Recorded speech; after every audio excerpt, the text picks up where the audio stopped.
प्रिय छात्रों नमस्कार। प्रश्नावली 3.5 में प्रश्न क्रमांक 4 की दूसरी समस्या अब हम लोग हल करेंगे। इसमें दिया गया है एक भिन्न 1/3 हो जाती है जब उसके अंश में 1 घटाया जाता है और वह 1/4 हो जाती है जब हर में 8 जोड़ दिया जाता है। तो यहाँ पर हमें भिन्न ज्ञात करना है। तो भिन्न ज्ञात करने के लिए हमें सबसे पहले भिन्न को समझना होगा। तो आइए हम रफ का इस्तेमाल कर लेते हैं। हम लोग जानते हैं कि भिन्न ऐसी संख्या होती है जो अंश बटे हर के रूप में लिखी होती है या p/q के रूप में लिखी होती है। जैसे 1/3, 5/2, ये सब क्या है? भिन्न है, यदि हम इसको सिंपल भाषा में समझते हैं। लेकिन हमें भिन्न ज्ञात करनी है और जब हमें पता ना हो कि भिन्न क्या है तो हम उसे x/y मान सकते हैं। x/y ये हमारी भिन्न हो जाएगी। फिर हम x व y के मान निकालेंगे तो हमें भिन्न का एक्चुअल जो वैल्यू है वो मिल जाएगी। तो x जो है वो अंश है और y जो है वो हर है। तो सबसे पहले तो हमें भिन्न ज्ञात करना है, तो हम इसके लिए लिखेंगे माना वह भिन्न x/y है। तो चलिए लिख लेते हैं। तो सबसे पहले हम यही लिख लेंगे, वह भिन्न x/y है। अब हम लोग लिखेंगे प्रश्नानुसार, क्योंकि हम प्रश्न पढ़ते जाएंगे और उसी हिसाब से सॉल्व करेंगे। प्रश्नानुसार इसमें हमें क्वेश्चन को पढ़ना है। एक भिन्न 1/3 हो जाती है जब उसके अंश में 1 घटाया जाता है। ये फर्स्ट शर्त है, इतनी यहाँ से लेके यहाँ तक ये पहली शर्त है। और वह 1/4 हो जाती है जब हर में 8 जोड़ दिया जाता है। ये सेकंड शर्त है। आपको ध्यान रखना है पूरा प्रश्न 2 हिस्सों में बटा हुआ है। पहला हिस्सा यहाँ तक है जहाँ 1 घटाया जाता है, तो हम इसको फर्स्ट शर्त मान लेते हैं। तो हम यहाँ पर लिखेंगे फर्स्ट शर्त से। पहली शर्त है एक भिन्न 1/3 हो जाती है जब उसके अंश में 1 घटाया जाता है। तो हमने जो भिन्न मानी हुई है वो कितनी है? x/y। तो हम यहाँ पर लिखेंगे x/y और इसमें लिखा है उसके अंश में 1 घटाया जाता है। अंश क्या है? ऊपर का कि नीचे का? तो आपको बताना है अंश ऊपर का कहलाता है। तो अंश में जब 1 घटाते हैं तो क्वेश्चन कह रहा है कि जब अंश में 1 घटाया जाता है तो भिन्न कितनी हो जाती है? 1/3। आपको समझना है कि भिन्न कितनी हो जाती है? 1/3। तो आप यहाँ पर लिखोगे 1/3। अब 2 भिन्न संख्याएं इस प्रकार लिखी हुई हैं कि बीच में इनके बराबर है। तो ऐसी स्थिति में हम लोग त्रियक गुणा कर देते हैं। तो चलिए त्रियक गुणा कर देते हैं। तो आपको साइड में लिखना है त्रियक गुणा। इसी तरीके से आपको एग्ज़ाम में भी करके आना है ताकि आपके नंबर कम से कम कटें या बिल्कुल भी ना कटें। तो चलिए त्रियक गुणा कर लेते हैं। तो 3 का गुणा x में करेंगे, इसका गुणा इसमें होता है और इसका गुणा इसमें होता है। ये त्रियक गुणा करने का तरीका है। तो सबसे पहले 3 का x में होगा तो आएगा 3x, माइनस लगा है तो माइनस। 3 का गुणा 1 में कर देंगे तो 3 एकम 3 बराबर। y का गुणा 1 में होगा तो y ही आएगा।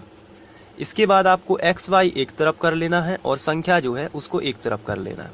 तो 3x इसी तरफ है तो हम इसको ज्यों का त्यों लिखेंगे। लेकिन जो y है इस तरफ लिखा हुआ है बराबर के इस तरफ, लेकिन हमें इसका पक्षांतर इस तरफ करना है। तो ये जो प्लस का y है जब हम बराबर के इस तरफ लाएंगे तो ये माइनस का y हो जाएगा बराबर। संख्या इस तरफ लिखी है और संख्या को हम इस तरफ लाना चाहते हैं बराबर के इस तरफ।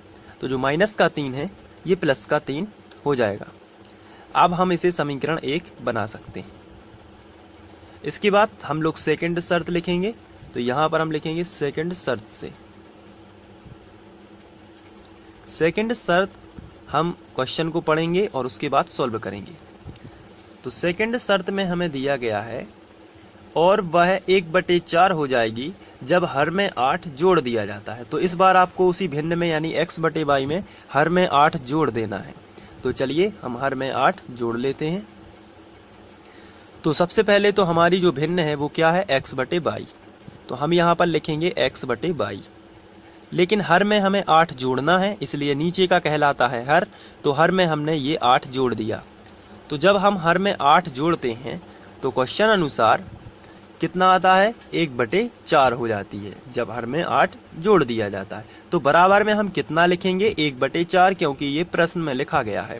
तो हम यहाँ पर आएंगे और बराबर में हम लिखेंगे 1/4। इसके बाद जब दो भिन्न संख्याएं बराबर में लिखी हूं तो हम यहाँ पर फिर से एक बार तिर्यक गुणा करेंगे। तो हम यहाँ पर लिख देंगे तिर्यक गुणा। और तिर्यक गुणा करने का तरीका इसका इसमें और इसका इसमें। चलिए कर लेते हैं। सबसे पहले 4 का गुणा x में होगा तो आएगा 4x।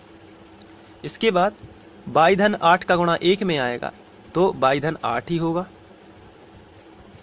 इसके बाद हम x y एक तरफ कर लेंगे और संख्या संख्या एक तरफ कर लेंगे। इसका मतलब ये है कि 4x इसी तरफ था, बराबर के इस तरफ y लिखा हुआ है। जब हम y का पक्षांतर इस तरफ करेंगे तो ये माइनस का y हो जाएगा, क्योंकि इसमें कोई भी चिन्ह नहीं लगा है तो ये पॉजिटिव यानी प्लस का माना जाता है। तो ये आएगा माइनस का y और बराबर में हमें मिलेगा 8। इसको हम समीकरण 2 बना सकते हैं। अब हम समीकरण 1 व 2 को विलोपन से सॉल्व करेंगे। तो हम यहाँ पर लिखेंगे समीकरण 1 व 2 से, समीकरण 1 व 2 से, और दोनों समीकरणों को लिख लेते हैं। तो ये दोनों समीकरणों को लिख लिया। इसके बाद हम यहाँ पर y के गुणांकों को समान करेंगे, लेकिन y के गुणांक पहले से ही समान है। तो यहाँ पर हमें किसी भी संख्या में गुणा करने की ज़रूरत नहीं है। विलोपन विधि में हमें y के गुणांक समान मिल चुके हैं। अब आपको याद रखना है, समान संख्या में हम घटाते हैं जबकि असमान संख्या में हम जोड़ते हैं। यहाँ पर दोनों देखिए y का गुणांक जिसको हमें विलुप्त करना है उसके मान समान है, तो आप यहाँ पर लिखोगे घटाने पर। तो घटा देते हैं। तो इसके पहले घटाने के पहले हम यहाँ पर एक लाइन खींच लेते हैं और यहाँ पर हम माइनस लगा लेते हैं। अब हम नीचे वाले समीकरण के सभी पदों के चिन्ह बदलते हैं। ये घटाने का नियम ही होता है। जैसे 4x लिखा है यहाँ पर, तो या इसमें कोई भी चिन्ह नहीं लगा है तो ये काय का माना जाएगा, प्लस का। तो इसका ओरिजिनल चिन्ह जो है प्लस, उसमें लगेगा गोला और ये बनेगा माइनस का। इसी तरीके से माइनस का बन जाएगा प्लस, और इसमें भी कोई भी चिन्ह नहीं लगा है तो ये प्लस का है और प्लस में गोला लग के क्या बनेगा, माइनस। इसके बाद माइनस का y और प्लस का y ये दोनों कैंसिल हो जाएंगे। तो 3x में से 4x घटेगा तो नहीं घट सकता, तो बड़ी संख्या में से छोटी घटाना है। 4 में से क्या घटाना है, 3, तो बचेगा 1x। 4x में से 3x जाएगा तो बचेगा 1x। लेकिन बड़ी संख्या का चिन्ह सामने आएगा। बड़ी संख्या क्या थी, 4, उसका चिन्ह क्या था, माइनस। तो यहाँ पे भी आपको क्या लगाना पड़ेगा, माइनस। y और y तो कैंसिल हो गए, इसलिए बराबर बचा। यहाँ पर 3 है, यहाँ पर -8 है। तो 8 में से 3 आपको घटाना है तो कितने मिलेंगे, 5। लेकिन बड़ी संख्या का चिन्ह रहेगा यानी कि माइनस। दोनों तरफ से माइनस हम कैंसिल कर देंगे तो x बराबर हमें मिलेगा 5। ये माइनस और माइनस कैंसिल, तो x बराबर कितना मिलेगा, 5। विलोपन विधि का नियम होता है कि जो x का मान आपको मिलता है वो आप समीकरण 1 में रखेंगे। तो हम यहाँ पर लिखेंगे x का मान समीकरण 1 में रखने पर।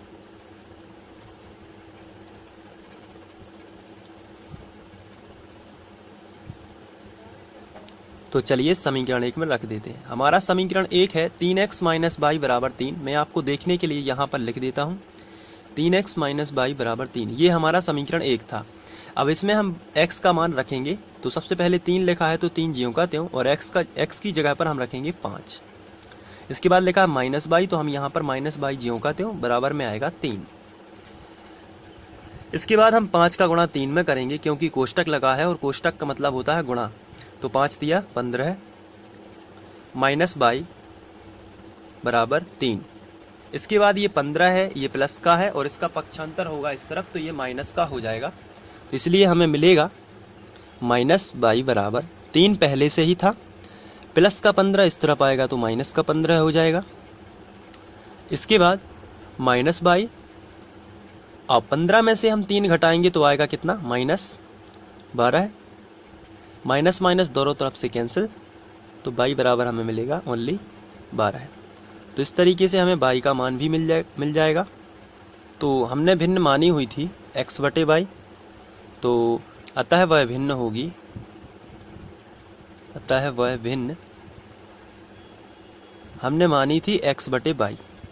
तो x बटे y जो है हम इसकी वैल्यू रखेंगे। x का मान कितना आया है 5 और y का मान कितना आया है 12 है, तो हमारी भिन्न क्या होगी 5/12।